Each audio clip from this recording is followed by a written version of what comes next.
Buenos días, buenas tardes. Yo soy el doctor Gonzalo Reicaro, de la Cátedra de Otorrinolaringología del Hospital de Clínicas. En este caso, les voy a dar una clase que corresponde a tumores benignos de la laringe, que me ha encomendado el doctor Roberto Rain, coordinado por la doctora Karina Álvarez, de la misma cátedra. Respecto a los tumores benignos, Eh, primero quiero mostrar qué es la laringe, cómo se observa una laringe. Lo que estamos viendo es una imagen telescópica de las cuerdas vocales. Acá estamos viendo cuerda vocal izquierda, cuerda vocal derecha. Esta es la falsa cuerda vocal o banda ventricular. Entre la cuerda vocal y la falsa cuerda vocal está una cavidad que se llama ventrículo. Lo que estamos viendo aquí es una laringe en fonación y en respiración. La laringe se divide compartimentalmente en glotis, supraglotis e infraglotis. El espacio comprendido entre las dos cuerdas vocales es la glotis. Lo que está por arriba de las cuerdas vocales es supraglotis y lo que está por debajo es subglotis. Aquí estamos viendo los cartílagos aritenoides de un lado y del otro. Este sería el lado izquierdo y este sería el lado derecho. Estamos viéndolo como al revés. Aquí atrás está la boca de esófago. Esta es la región interaritenoidea, el sitio a través del cual muchas veces las regurgitaciones del esófago, el reflujo se mete aquí hacia la laringe. Esto que vemos aquí es la epiglotis o epiglotis. Este es el repliegue ariteno-epiglótico de un lado, se llama aríteno epiglótico porque va del aritenoides a la epiglotis. Y corresponde al músculo, ese repliegue corresponde al músculo arítono-epiglótico. Aquí vemos que la laringe está en fonación, las cuerdas vocales aducen, es decir, se cierran, toman contacto las dos cuerdas vocales, para que la presión subglótica del aire hacia arriba haga vibrar las cuerdas vocales. En un estudio que se llama estroboscopía, que les voy a mostrar en el siguiente video, vamos a ver cómo funciona esa presión subglótica, cómo hace vibrar las cuerdas vocales. Esto que vemos aquí es el confluente aerodigestivo. ¿Por qué? Porque es un área donde confluye vía aérea y vía digestiva. Esta es la imagen estroboscópica de la laringe. La estroboscopía es un estudio que se hace si se dispara una luz que copia la frecuencia de la voz. Es decir, se pone un micrófono y copia la frecuencia y podemos ver como en cámara lenta el proceso de vibración. Como verán aquí, la cuerda vocal vibra a través del contacto de los labios de una cuerda vocal con la otra. De esa manera, al, al tomar contacto, se produce una onda mucosa hacia afuera, que depende mucho de la salud que tenga la mucosa para que la cuerda vocal, para que su funcionamiento sea perfecto. El borde libre debe ser bien recto y como ven aquí hay una cierta cantidad de moco, es decir, que tiene una lubricación la cuerda vocal. Para que la cuerda vocal funcione bien, la vibración también, el manto de moco, perdón, también tiene que ser adecuado para que ese fenómeno que ustedes ven allí que parece de choque entre una cuerda vocal y la otra, no sea traumático. Es decir, que el manto de moco que tiene la cuerda vocal le permite le brinda una cierta protección a la cuerda vocal en ese fenómeno de choque entre una cuerda vocal y la otra. Esa es una imagen que en realidad nosotros no la vemos a simple vista, sino que solamente se puede ver con estos estudios estroboscópicos. Pero en realidad lo que estamos viendo es un fenómeno de microtraumatismo, sería, o sea, choca una cuerda con la otra, y en ese choque, a veces cuando es abusivo, en determinadas condiciones, por ejemplo los docentes o cantantes, eso puede generar que la cuerda vocal se dañe. Es decir, que el moco tiene que tener una cierta característica y una cierta viscosidad. Cualquier medicamento o cualquier fenómeno de deshidratación deja expuesto a la laringe a la, deja expuesta la laringe a una lesión, porque ese manto de moco, si es demasiado viscoso o si no tiene la viscosidad suficiente, va a afectar el fenómeno de roce entre una cuerda vocal y la otra. Ahí estamos viendo, es realmente interesante la estroboscopía porque podemos ver cómo se comporta la laringe en las distintas etapas de la fonación. Cuando hay una alteración del borde libre de la cuerda vocal, como ven aquí, que hay una telangiectasia vascular o una ectasia vascular y un edema en la cuerda vocal, ese fenómeno de cierre perfecto se interrumpe. Es decir, que todo aquello que haga cuerpo en el borde libre de la cuerda vocal va a dejar un escape de aire. Entonces la capacidad pulmonar de aire que nosotros tenemos en litros no va a ser suficiente para hacer una fonación como deberíamos de una cierta cantidad de segundos, por ejemplo, con una E sostenida. Si yo digo una E, tengo que tener una cierta cantidad de segundos acorde a mi capacidad pulmonar. Si tengo una lesión en el borde libre que impide que las dos cuerdas vocales contacten perfecto, estoy perdiendo aire, estoy perdiendo capacidad pulmonar, estoy perdiendo eh, tiempo máximo de fonación.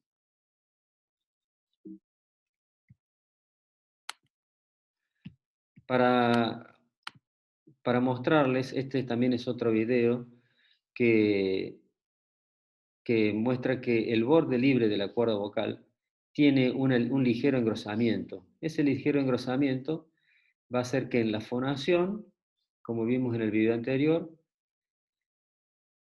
quede un escape de aire atrás, esto sería atrás y esto sería adelante,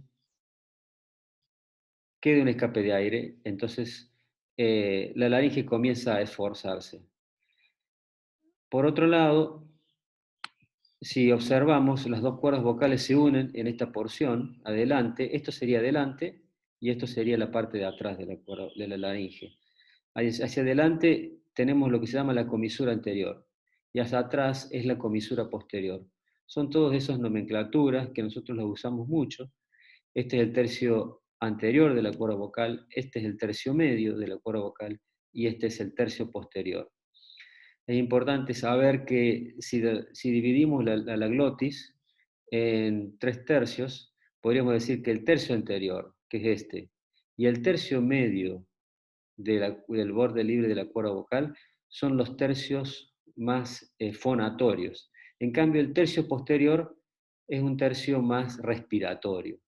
Es decir, que la parte anterior de la laringe tiene una función primordialmente fonatoria y la parte posterior es más respiratoria, no interviene tanto en la fonación. Es decir, cualquier lesión que se encuentre acá va a tener menos impacto que lesiones en el tercio anterior o en el tercio medio.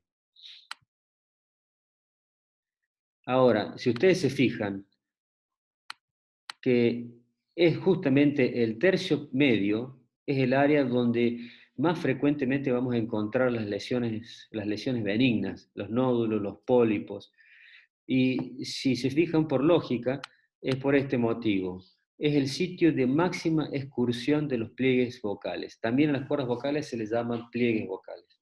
El tercio medio es el sitio donde más se apartan de una y más violentamente chocan una con otra, fíjense. Es decir, que por lógica, si hay un fenómeno de choque, donde va a haber más lesiones va a ser justamente en el tercio medio y no tanto en el tercio anterior, no tanto en el tercio posterior, donde el contacto es menos violento de las cuerdas vocales, entre comillas violento, porque es un fenómeno fisiológico. Pero ante condiciones de abuso vocal, los docentes o cantantes pueden tener estas problemáticas de lesiones en el borde libre. Y si observamos la laringe,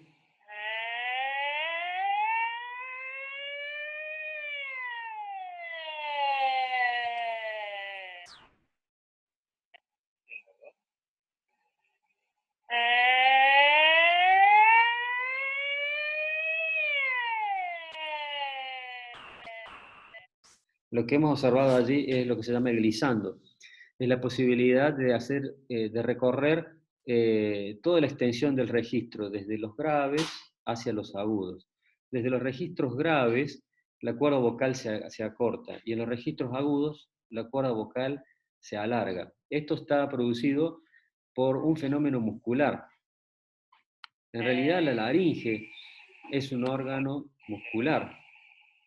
Forma parte como, podríamos decir que eh, forma parte de una estructura muscular, cartilaginosa y ósea, como el aparato locomotor. Si pensamos bien, esta cuerda vocal y esta, en realidad las vemos de color blanquecina porque es el color que tiene el ligamento del músculo de la cuerda vocal. La cuerda vocal es un músculo, es el músculo tiroaritenoideo. ¿Por qué se llama tiroaritenoideo? Porque va desde el cartílago tiroides adelante hacia el cartílago aritenoides hacia atrás. Por eso se llama músculo tiroaritenoideo. Es el músculo de la cuerda vocal, es el músculo principal de la laringe. Después hay otros músculos, que es el interaritenoideo. Está el aritenoides del lado izquierdo y el aritenoides del lado derecho, y este músculo une esos dos aritenoides. El músculo tiroaritenoideo cierra, acerca los dos aritenoides para permitir el fenómeno de cierre de la glotis, se cierra, gracias a ese músculo. El músculo de la cuerda vocal es un músculo tensor, es el que tensa las cuerdas vocales, el músculo tiroaritenoideo. En cambio, el interaritenoideo, o también llamado ariaritenoideo, es el que junta los dos aritenoides. Desde aquí, desde el aritenoides hacia el epiglotis, ustedes ven aquí, este es el repliegue ariteno-epiglótico, forma parte también, por debajo, en la región subyacente, está el músculo ariteno-epiglótico. Ese músculo ariteno-epiglótico sirve para traccionar la epiglotis hacia la región de los aritenoides, hacia atrás. Entonces trae la epiglotis y la hace descender.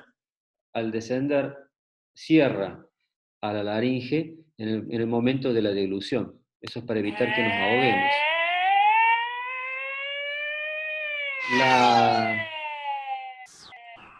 La cantidad de secreción que tiene la cuerda vocal, como vemos allí, permite la lubricación. A veces hay un exceso de moco, y ese exceso de moco puede corresponder a un catarro o puede corresponder a la irritación propia del ácido del estómago.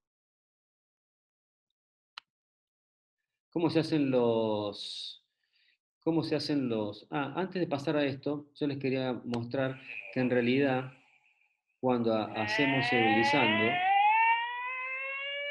la cuerda vocal se estira. ¿Y por qué se estira?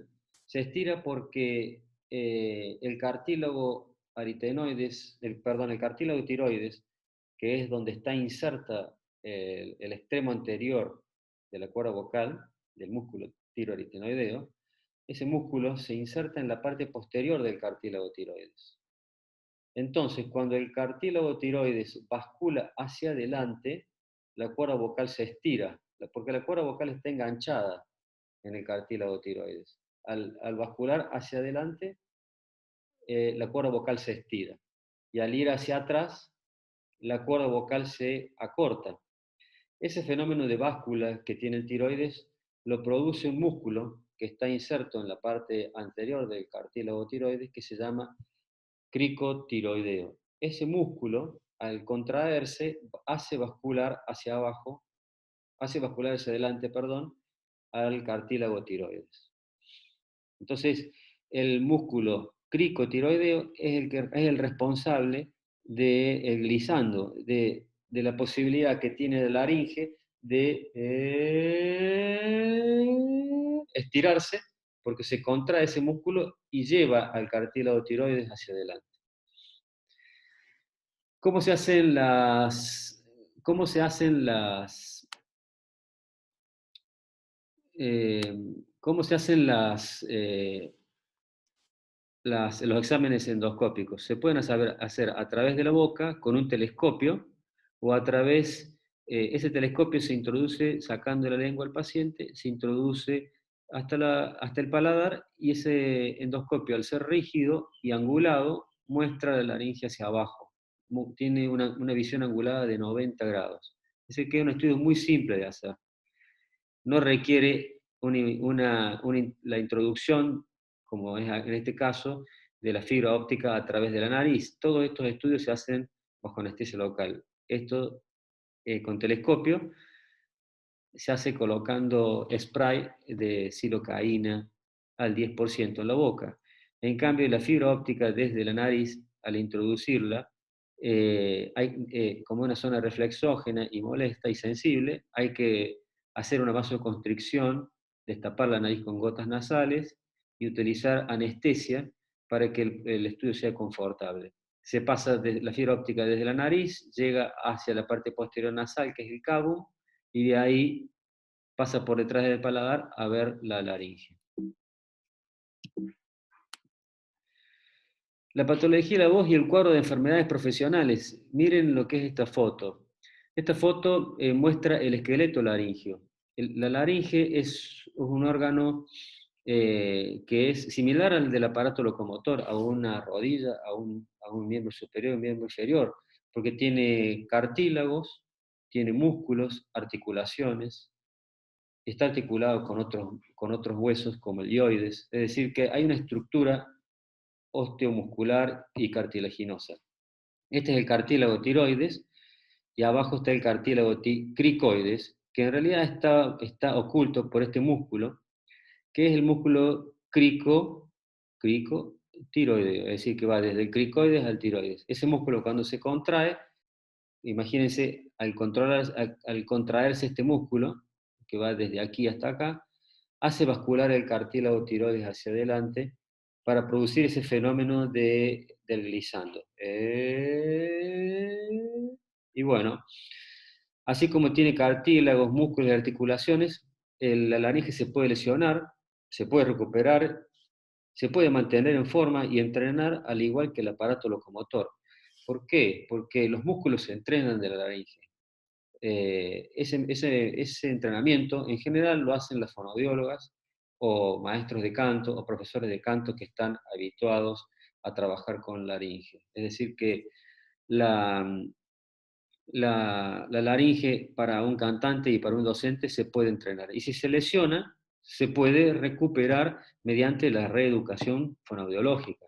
Si la fonoaudióloga, el fonoaudiólogo especialista en laringe, en cuerdas vocales, en canto, es el que es encargado de reeducar la voz. Y como vimos en los videos, están los distintos cartílagos y músculos. Los cartílagos de la laringe son el tiroides, el cricoides, el aritenoides y la epiglotis. En realidad lo hemos visto todos a través de la charla, de los videos anteriores. Y después tenemos los distintos músculos que ya vimos, el tiroaritenoideo, que es el propio de la cuerda vocal, el interaritenoideo, que es el que está entre los dos aritenoides, el ariepiglótico o aritenoepiglótico, que es el que vimos que va del repliegue aritenoepiglótico, por debajo del repliegue, el cricotiroideo, que es ese músculo que hace bascular el tiroides hacia adelante para producir el glissando, y después tenemos otros músculos como el cricoaritenoideo posterior, el cricoaritenoideo lateral y el tiroideo que están un poco más ocultos. El tiroideo, como su palabra lo dice, va del cartílago tiroides al hueso ioides. Y el cricoaritenoideo posterior es un músculo que sirve para cerrar las cuerdas vocales. A ver, cricoaritenoideo posterior es el músculo que abre las cuerdas vocales. Bueno, para ir de lleno lo que yo les quise mostrar esto es para que entiendan por qué se producen disfonías, por qué se producen lesiones. Si no entendemos cómo funciona la laringe, no vamos a comprender por qué aparece una lesión. Y en la clase de hoy son las disfonías órgano-funcionales, son los tumores benignos en realidad, que son de base funcional con lesiones secundarias. Es la etapa posterior de la disfonía funcional diagnosticada tardíamente. Eh, Razonemos, son de base funcional, es decir, necesitan que algo funcione mal para terminar con una lesión secundaria. Si funciona mal mi órgano, o si lo uso y lo abuso, llega a una etapa de lesión. Esta etapa posterior es la etapa posterior de una disfonía funcional diagnosticada tardíamente. Aquel docente o aquel cantante que tenía una disfonía y comenzó a esforzar, a lo mejor porque tuvo una laringitis o porque tuvo un catarro, y a partir de ahí comenzó a esforzar la voz y ese círculo vicioso de esfuerzo, fatiga, lesión, hizo aparecer la lesión. Dentro de estos vamos a ver los nódulos, los quistes, pólipos, edema de Reinke, granuloma y úlceras de contacto. Y después también vamos a ver un tumor benigno de la laringe producido por un virus, que es el virus del HPV, que es la papilomatosis de la laringe. Como dije anteriormente, la disfonía es un círculo vicioso. Puede haber un mal uso o abuso vocal. En general lo vemos en los profesionales de la voz, fundamentalmente el docente, el cantante, el vendedor ambulante, todos aquellos que mal usan porque no tienen buena técnica o abusan de su voz porque dan muchas horas de clase o usan muchas horas de recitales, cantantes. Entonces, obviamente que eso va a llevar a una fatiga porque es un órgano muscular la laringe, y esa fatiga va a llevar a un esfuerzo. Si yo me canso, me esfuerzo después. Si yo salgo a caminar y camino 2, 3 horas, al cansarme ya comienzo a esforzar, empiezo a forzar mis músculos y esfuerzo mis articulaciones. Eso que va a llevar a una inflamación de la laringe, y esa inflamación de la laringe puede llevar a una lesión. Esta frase que dice, cuanto menos fácil sea la voz, más se esforzará. Y cuanto más la fuerce, menos fácil será emitirla. Es decir, que el círculo vicioso casi que está asegurado. Y para el correcto funcionamiento del ciclo vocal es necesario, entre otras cosas.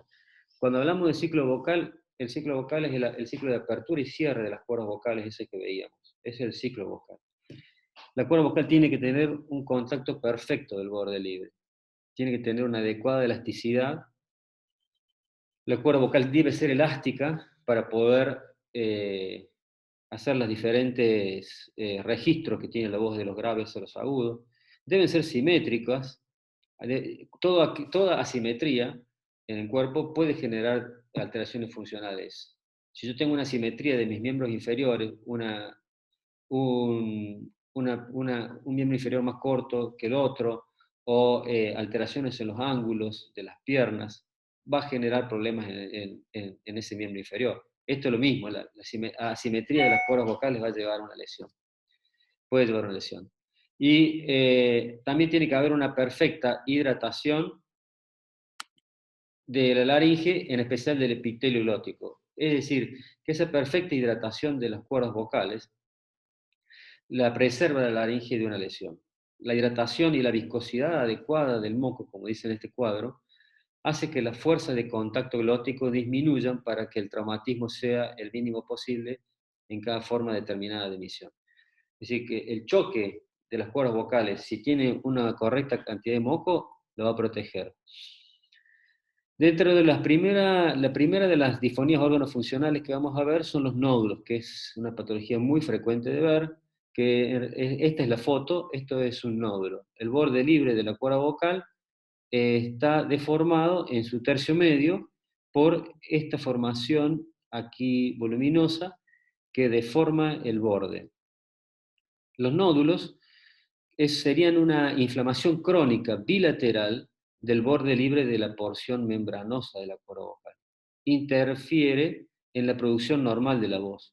¿Por qué interfiere esto? Esto sería el nódulo. Estos son unas lesiones fibrosas. Ya son nódulos grandes. Los nódulos son como lesiones, son como unos callitos que se forman a la cuerda vocal porque, como habíamos visto anteriormente, el tercio medio es el sitio de máxima excursión de los pliegues vocales, es decir, que es la zona donde más se producen microtraumatismos. Y en este caso, no le pongo sonido para no interrumpir mi charla, pero cuando el paciente fona, le sufre no solamente de la disfonía, sino de ese escape de aire en la región anterior y en la región posterior, que realmente lo fatiga y lo cansa. Y si hay fatiga y cansancio, nos esforzamos, empezamos a hacer el esfuerzo. Y si hay esfuerzo, va a llevar a la inflamación, y si hay inflamación, hace que la lesión sea más grande. Entonces vamos a completar el círculo vicioso del cuadro anterior que observamos. Los nódulos son comunes en los niños en la edad escolar. Es muy común en los chicos gritones de escuchar los difónicos, también se los llaman nódulo de los gritones. Están involucrados en el 80% de los niños con disfonía. Es decir, que si de 100 niños difónicos, 80 muy probablemente tengan nódulos. Es más común en los varones, al contrariamente el nódulo en la mujer es más común en la, en la adultez. En cambio, en el varón es más común en los niños, en los primeros años de la vida. En los adultos son más comunes en las mujeres, como dije, afecta a los docentes, operadores de telemarketing, cantantes, políticos, vendedores ambulantes. En definitiva, afecta a todas aquellas personas que usan mucho la voz o abusan de la voz. Es decir, que la causa está asociada usualmente al sobreuso, mal uso o abuso de la voz. ¿Cómo es la fisiopatogenia? El uso de un registro fundamental bajo y volumen excesivo, eso causa una congestión y dilatación vascular. Es decir, que si yo uso mucho las cuerdas vocales, el borde libre de la cuerda vocal va a sufrir una congestión y una dilatación vascular. Como toda inflamación, si salgo a caminar mucho, se me va a inflamar el tobillo o la rodilla. En esto pasa lo mismo. Hay una dilatación vascular en la lámina propia con edema en el espacio de Reinke, y el espacio de Reinke es un espacio que lo describió Reinke, que fue un anatomista de la laringe, en el cual, a partir del cual, debajo de ese espacio de Reinke, que es justamente el que está por debajo de la capa epitelial, de la capa superficial de la cuerda vocal, de la capa mucosa. Ese es el espacio de Reinke. El espacio de Reinke es el que está inmediatamente por debajo de la membrana basal del epitelio. Ese espacio de Reinke sufre un edema y ese edema después se organiza, se hialiniza, aparece tejido hialino y después se puede organizar con fibrosis. Es decir, que lo primero que hay en el nódulo es la dilatación vascular, después de ahí viene la transudación con el edema y después de ese edema se hialiniza y se fibrosa. Por eso aparecen las lesiones en el borde libre. En el nódulo crónico se observa la hiperplasia de la capa epitelial. ¿Por qué se produce una hiperplasia de la capa epitelial? Porque en realidad es un fenómeno de choque, y ese choque va a generar, al igual que yo, si trabajo con la pala y trabajo cavando, y mi pala va rozando permanentemente la región de la palma de la mano, me va a formar un callito. En realidad eso es eso es una hiperplasia de la capa epitelial. Lo mismo le pasa a la cuerda vocal. Y el engrosamiento de la membrana basal, con o sin formación de queratina. A veces hay edema en el espacio de Reinke y la presencia de los fibroblastos y tejido fibroso con degeneración microquística. A veces hay como unos microquistecitos. Todo eso es en el examen microscópico de la lesión. Estos cambios, como dice el cuadro, ocurren en la unión del tercio anterior con los dos tercios posteriores del borde libre de la cuerda vocal, que es el sitio de máxima amplitud de la vibración. Ya lo vimos en el video, simplemente el cuadro lo refuerza, la idea.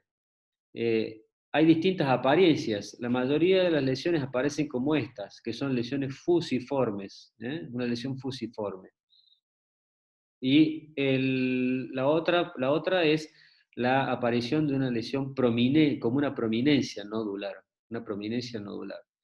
Pero lo más habitual que observemos es que sea de esta parte, en esta conformación fusiforme.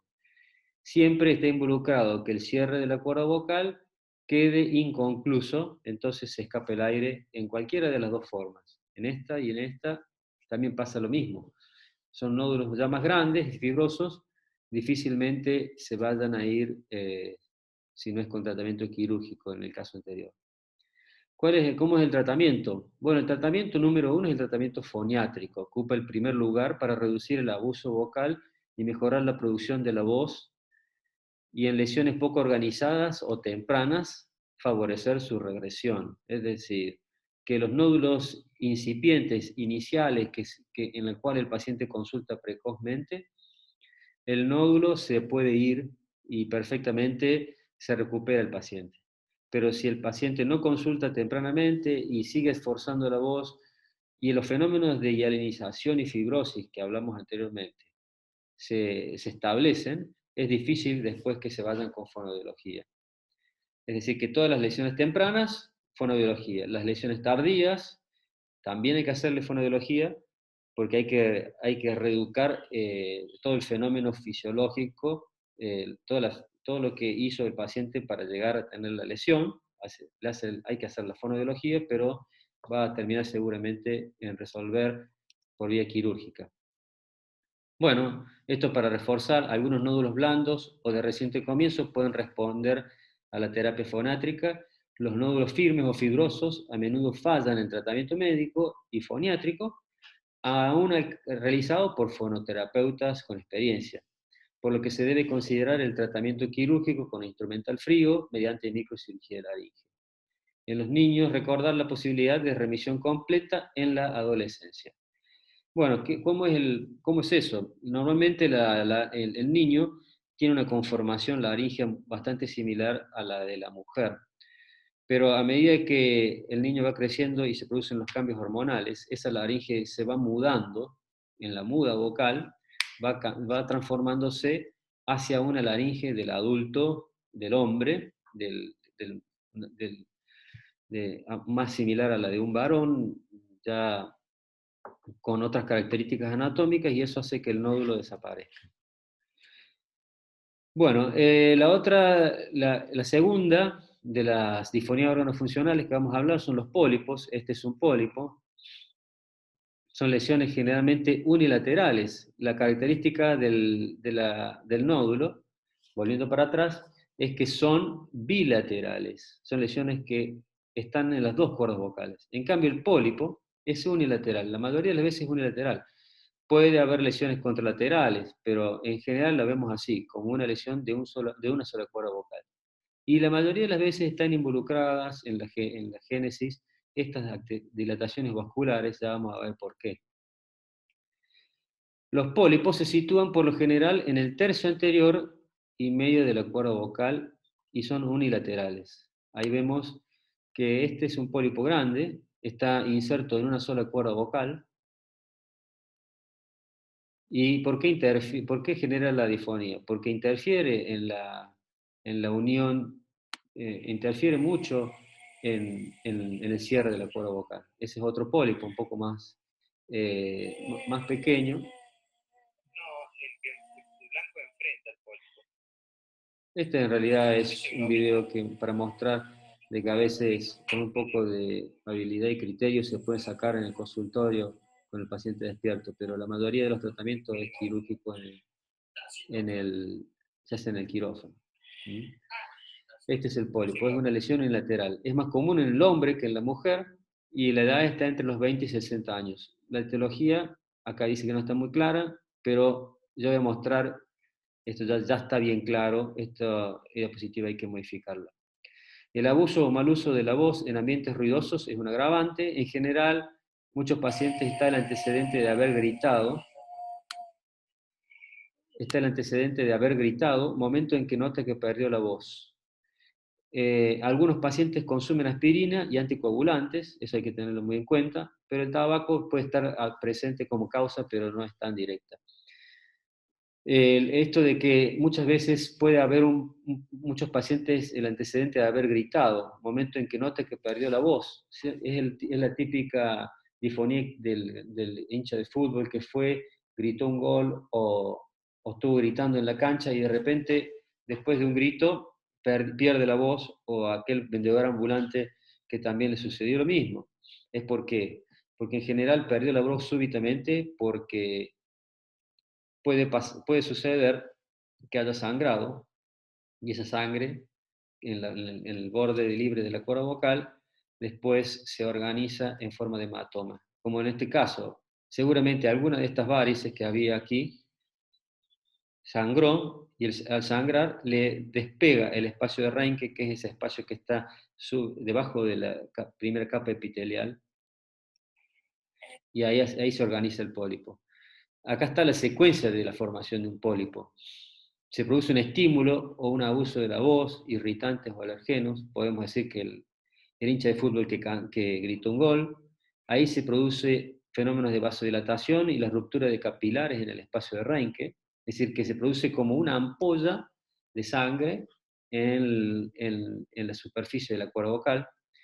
Esta ruptura de los capilares genera la extravasación de sangre y edema, se disrumpe la membrana basal del epitelio, es decir, el epitelio está inserto en la membrana basal. Esa membrana, debajo de la membrana basal está el espacio de Reinke.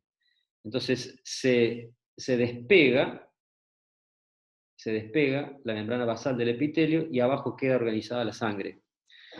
Esa organización del hematoma con depósito de fibrina y aumento de la vascularización va a llevar al pólipo. Es decir, que el hematoma se organiza, en el tiempo persiste ese trauma fonatorio y forma el pólipo. Esta es una interesante secuencia de un paciente que yo tengo, en el cual lo pude seguir en el tiempo. Fíjense, este es noviembre de 2006, tiene una lesión pequeña aquí y una lesión mínima vascular acá, tiene una ectasia vascular acá. Esta es la misma foto, más de cerca. ¿eh?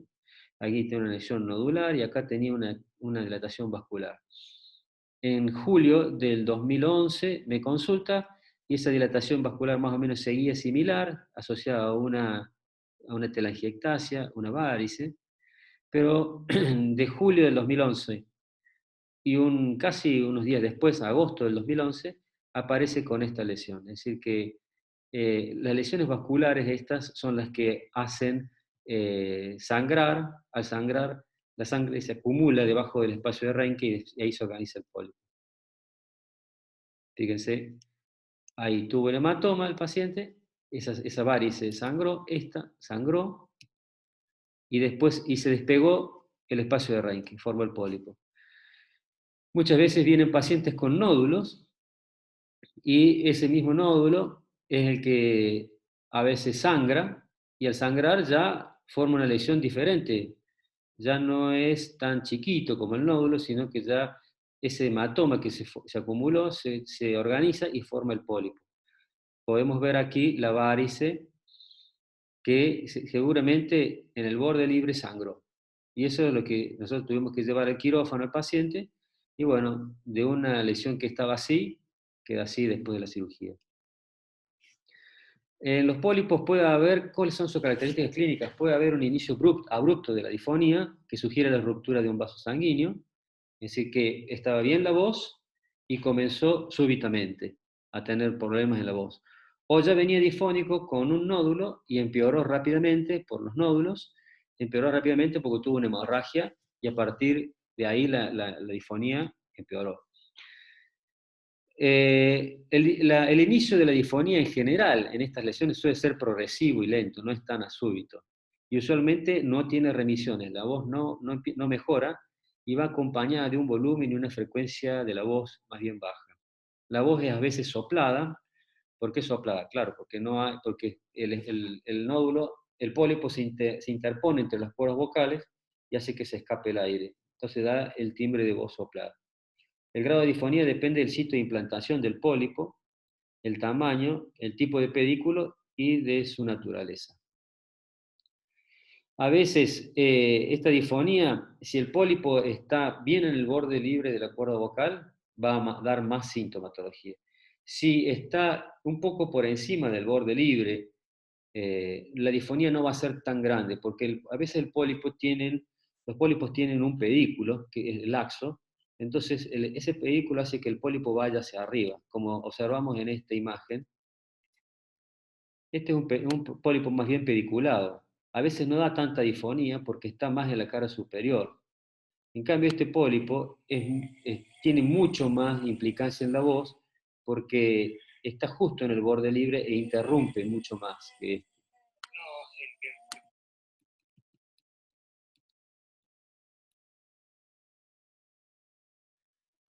Bueno, los pólipos pueden ser voluminosos o pueden ser de menor tamaño. Estos son más bien eh, hemorrágicos y otras veces tienen más un aspecto gelatinoso y de una base de implantación amplia. Esta es la imagen de un pólipo dentro de la cirugía intraoperatoria. Nosotros siempre buscamos, hacemos un diagnóstico, hacemos una etapa diagnóstica dentro de la cirugía porque miramos la lesión con endoscopios, buscamos las varices o buscamos las alteraciones vasculares asociadas a las lesiones para también cauterizarlas.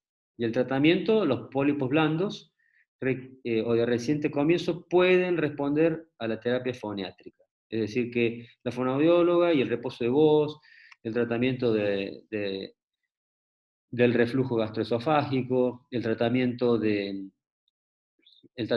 la dieta, que eso es algo que les quiero mencionar, tanto los nódulos, pólipos, como todas las lesiones de la clase de hoy, está involucrado el reflujo gastroesofágico.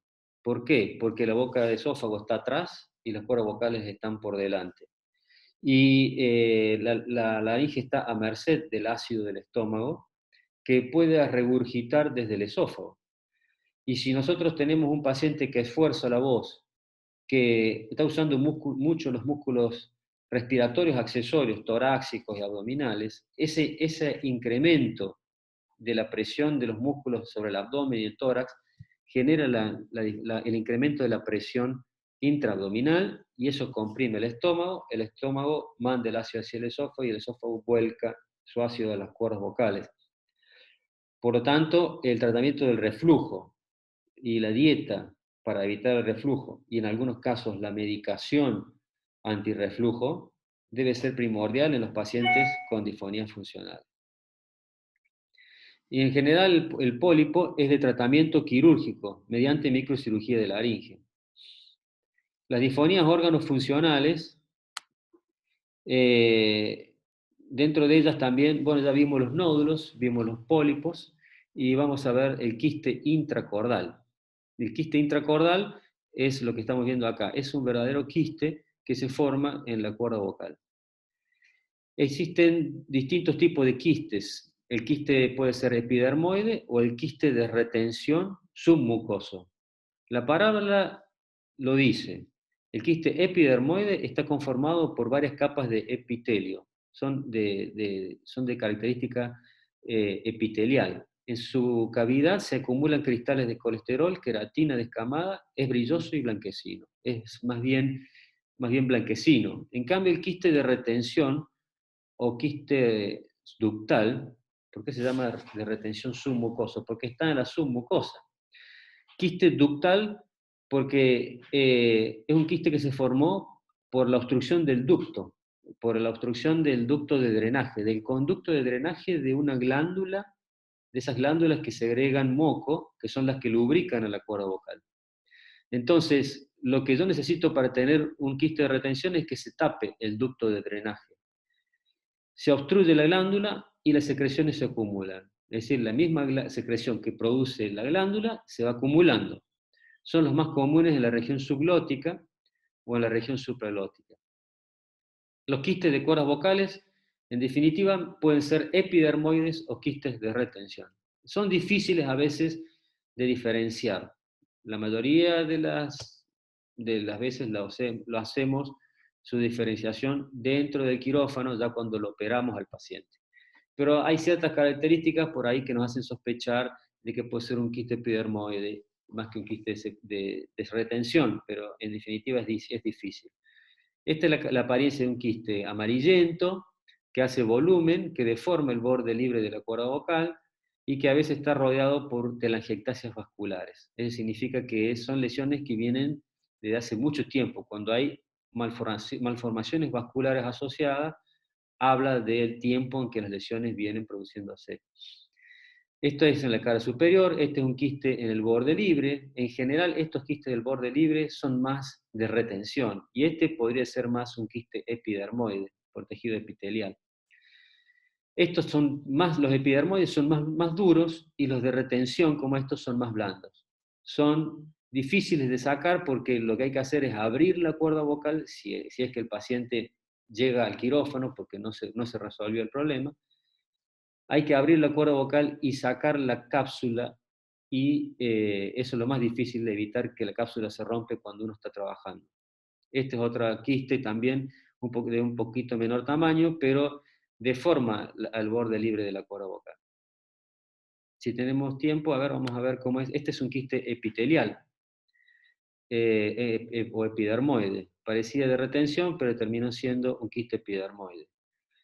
Fíjense que también hay una ectasia vascular, una dilatación vascular asociada, que en general en la cirugía, cuando uno saca el quiste, también elimina con disparos, en este caso yo uso radiofrecuencia, cauterizamos las varices y eliminamos esa posibilidad de que el cantante, como en este caso un cantante, la lesión, la varice sangre y me predisponga a otras lesiones. En este caso, este cantante tenía dos quistes, uno en cada cuerda.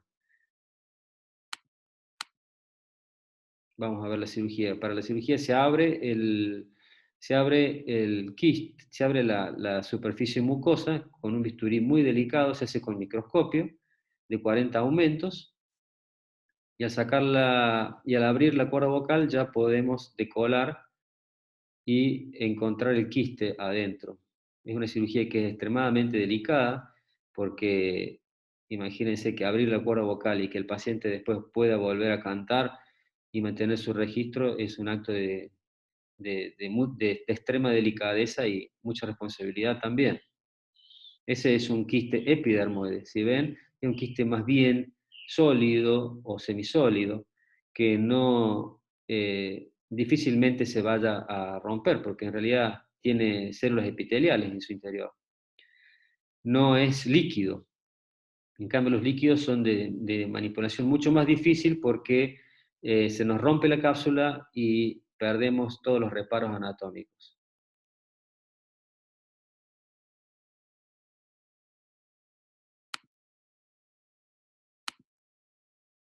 Se está decolando y se va separando de todas las estructuras del ligamento, porque en general los quistes están insertos en el epidermoide dentro del ligamento de la cuerda vocal.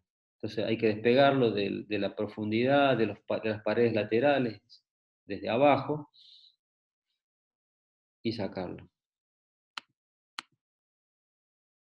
Ahí está, lo hemos sacado hacia afuera al quiste.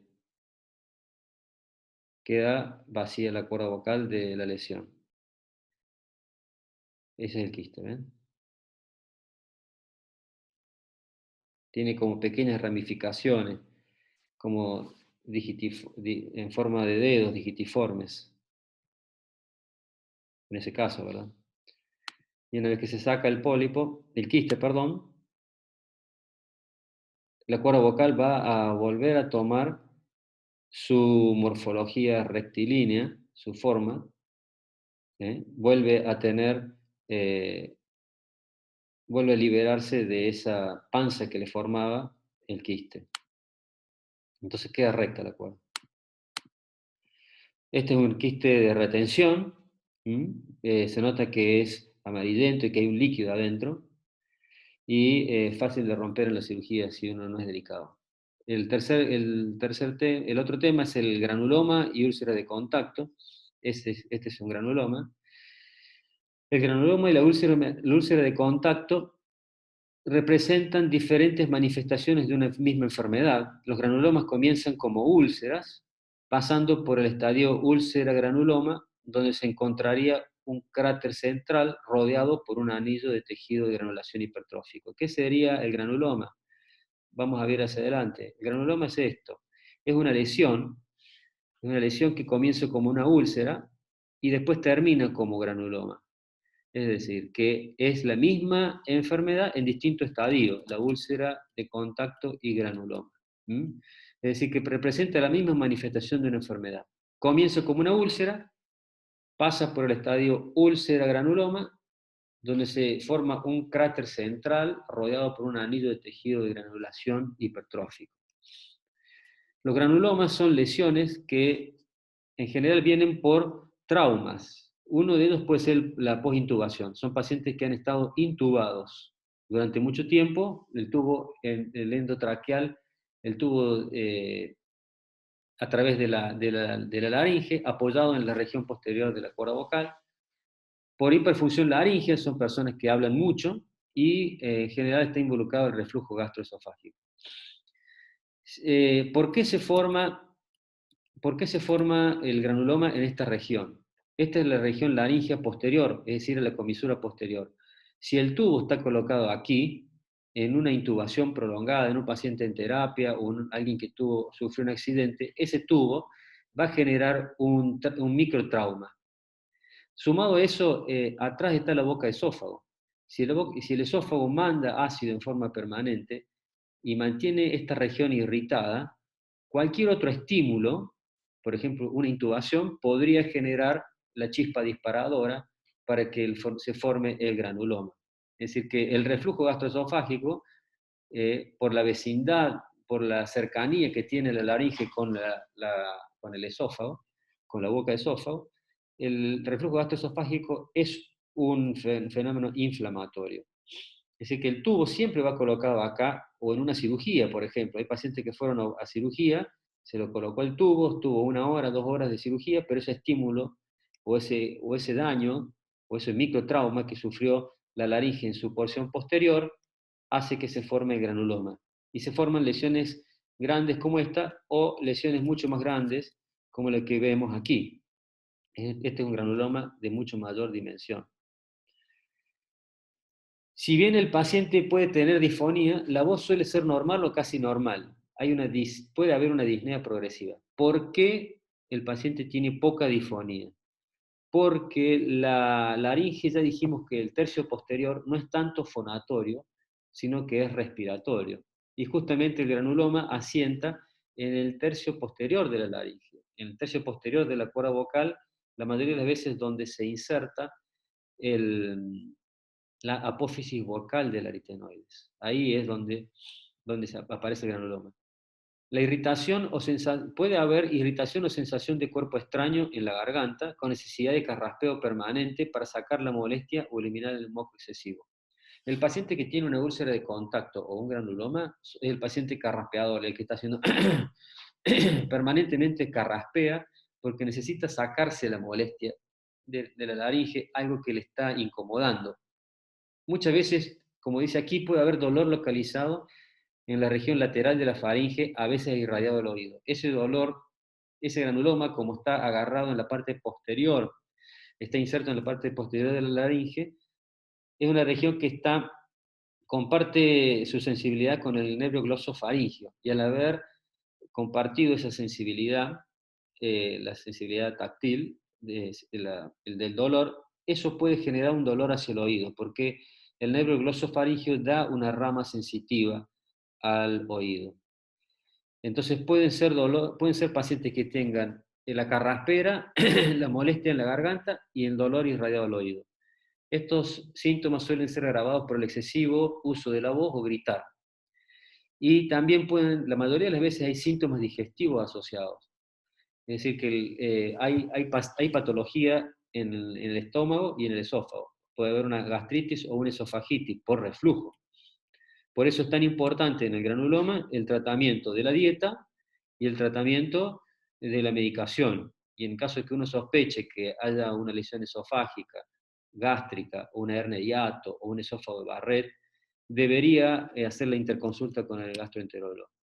¿Cuál es la sintomatología? Es la ronquera, la disnea inspiratoria progresiva o el estridor inspiratorio. Vamos a tener disfonía en sus estadios iniciales. No va a ser tanta la disfonía porque no asienta en el tercio medio o anterior, sino que el granuloma está en el tercio posterior, así que no da tanta disfonía. En cambio, el granuloma mayor ya va a dar una disnea inspiratoria progresiva. Si nos miramos atrás, este granuloma de gran tamaño ya va a dar una disnea. ¿Cómo se hacen el diagnóstico? Fundamentalmente es la endoscopía, pero se puede hacer con tomografía, cromoendoscopía o una videoendoscopía de glutoria. La mayoría de los granulomas se hace con un diagnóstico, con una simple endoscopía. Una endoscopía de la laringe y se observa correctamente. La úlcera y el granuloma por reflujo, este es un caso de un hombre de 50 años que tiene una gastritis crónica y reflujo gastroesofágico, tenía infartos de múltiples agudos de miocardio, infarto agudo de miocardio múltiple, estaba contraindicada la cirugía, estaba anticoagulado, tenía esta lesión, pero al no poder operarse y persistir con la disfonía, comenzó con carraspera y formó el granuloma. Y ese granuloma, después del tratamiento de reflujo, mejora. Es decir, que en un paciente que viene disfónico, termina en esta región con un granuloma. Esa disfonía hizo que se esforzara la voz, que carraspeara, y el carraspeo es el choque de una cuerda con la otra, hace que se forme el granuloma. También se puede hacer lo que se llama la videocromoendoscopía, que es teñir la boca de esófago con un índigo carmín, que es un colorante. Eso permite ver las características de la formación de pliegues en la boca de esófago, en este paciente que les mostré anteriormente que formó el granuloma. El aspecto de la boca de esófago nos da una idea de cómo está la vía digestiva y comprender de que hay un problema de estómago que ha influido en la cuerda vocal, en la laringe, formando el granuloma. Este es un paciente que en 2 meses de tratamiento con pantoprazol, ranitidina y las medidas higiénico-dietarias para el reflujo, resolvió este granuloma y lo llevamos de vuelta a la situación de úlcera. Y después la úlcera cicatrizará y desaparecerá la lesión. Generalmente en la úlcera de granuloma hay una hipofunción de la laringe. ¿Sí? Son pacientes que son generalmente contienen voz muy potente, que hacen una carraspera muy fuerte, es decir, que hay un abuso de la voz y en la mayoría de las veces puede estar asociado al reflujo o la presencia de un tabaquismo.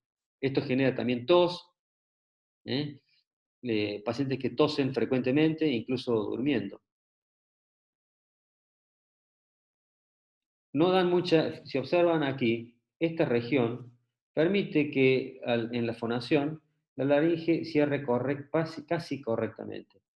Y el tercio anterior y el tercio medio está bien, está libre, no hay problemas. Entonces, en esa área no va a haber, como no hay lesiones, la voz no está tan comprometida.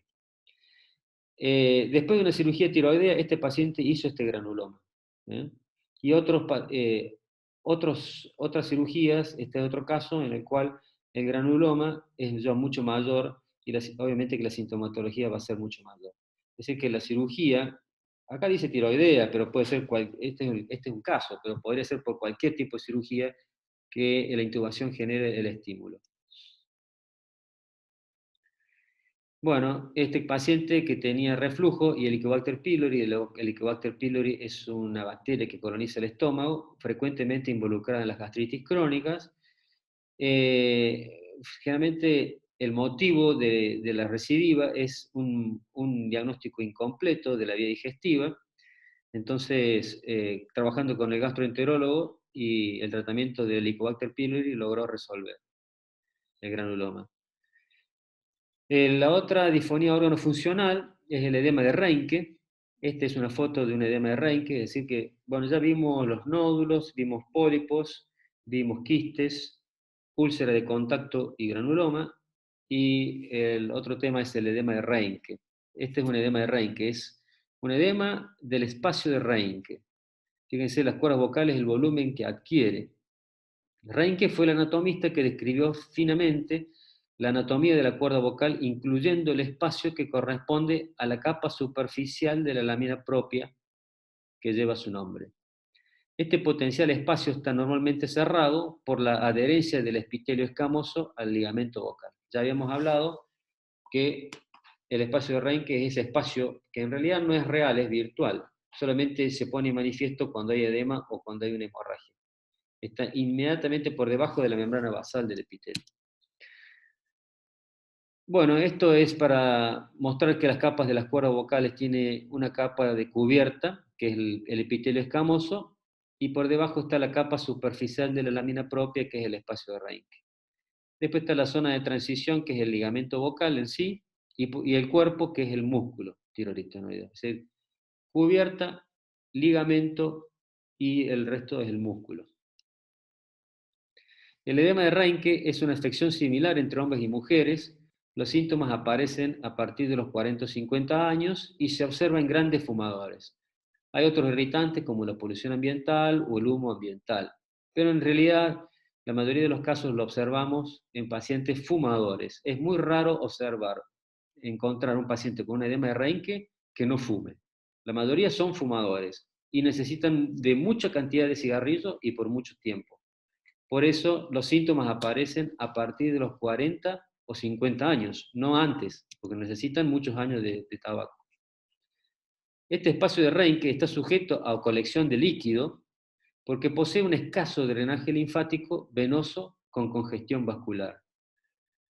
Es un edema, si lo podemos definir el edema de Reinke, es un edema polipoideo difuso, es decir, es un edema de aspecto de pólipo, pero difuso, que se genera en la porción membranosa de la cuerda vocal, desde la apófisis vocal, desde la apófisis vocal del aritenoides, donde se inserta la cuerda vocal, hasta la comisura anterior.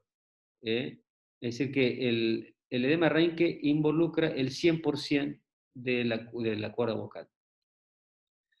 Cuando el edema está totalmente organizado, la cuerda vocal adquiere el aspecto de una bolsa de líquido translúcido a través del cual es posible ver el ligamento vocal.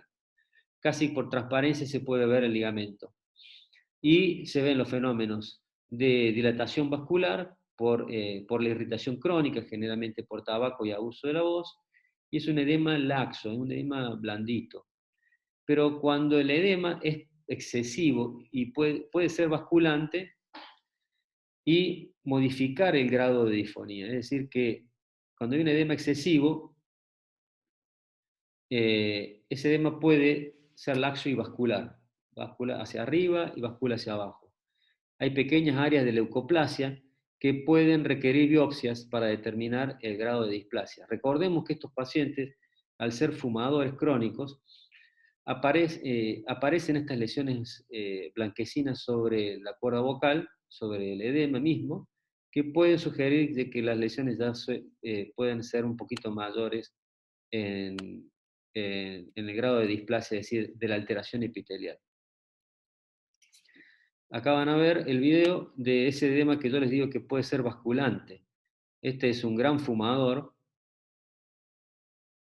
generalmente son mujeres fumadoras, la mayoría de veces son mujeres fumadoras. El edema de Reinke se ve mucho más en mujeres.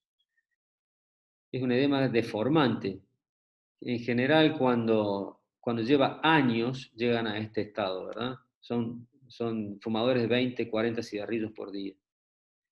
Y para terminar, les quería mostrar la papilomatosis respiratoria recurrente, es decir, que no forma parte de las disfonías órganos funcionales de los tumores benignos, producidos por malformación, por mala función, como dijimos que eran los nódulos, pólipos, el edema de Reinke, la úlcera de contacto, el granuloma y los quistes. Los quistes son, les repaso, quistes epidermoides o quistes de retención. Pero en este caso vamos a hablar de un tumor de origen epitelial, que es el papiloma o la papilomatosis respiratoria recurrente, que es un tumor producido por un virus que es el virus del HPV. Este virus que lo contrae el bebé o el niño recién nacido a través del canal del parto en la mujer que puede estar contagiada por HPV o en adultos a través de contacto sexual o por otras vías que todavía no se conoce realmente. Cuando la persona toma contacto con el virus y la mucosa tiene algún microtrauma, ese virus se instala en el epitelio de la cuerda vocal, en este caso, o de cualquier parte de la vía respiratoria. Ese virus, al ingresar al epitelio, induce cambios vasculares y fenómenos de neoformación vascular. ¿Sí? Se producen nuevos vasos y a partir de allí una hiperplasia epitelial alrededor de esa neoformación vascular y va formando una verruga. Esta verruga inicialmente puede dar disfonía, pero en estadios avanzados, como este niño, puede generar la obstrucción respiratoria y con su consecuencia en la vía respiratoria. Pueden llegar a tener asfixia o muerte por obstrucción. Es decir, que son patologías en el niño grave, es una enfermedad altamente recurrente porque es difícil de eliminar el virus de la mucosa respiratoria, al igual que en la región genital, es altamente recidivante, y cuyo tratamiento en general es, en primer lugar, es quirúrgico, es la cirugía, remover las verrugas, ¿eh? Sacando la primera capa epitelial. Pero cuando la enfermedad se hace recidivante y el paciente requiere muchas cirugías, hay que pasar a tratamientos coadyuvantes, como por ejemplo los medicamentos antivirales que se inyectan, como el cidofovir, o también por vía general el interferón. El cidofovir es un antiviral que se inyecta una vez sacadas las verrugas dentro del mismo acto quirúrgico a través de inyecciones en todo el órgano. Y hay otros medicamentos nuevos como el bevacizumab. El bevacizumab es un medicamento que inhibe la reproducción vascular. El HPV tiene esa característica de tener una tasa de proliferación vascular muy alta. Entonces, el bevacizumab busca eliminar la reproducción vascular y de esa manera dejar sin sangre el lecho operatorio, disminuir, no dejar sin sangre, sino disminuir esa proliferación vascular inducida por el virus. De esa manera lograr retrasar fundamentalmente la aparición de las verrugas, porque los niños pueden requerir frecuentes ingresos al quirófano, a veces cada 3, 4 meses, para liberar las verrugas que le van obstruyendo su vía respiratoria. Esas verrugas no solamente pueden estar en la laringe, pueden estar en la faringe, pueden estar en tráquea, pueden escaparse a bronquios, donde el tratamiento ya es extremadamente difícil. Bueno, les agradezco su atención, espero no haberlos acosado con tanta información, pero estoy a su disposición para cualquier duda y responder las preguntas que hagan falta. Así que les agradezco muchísimo.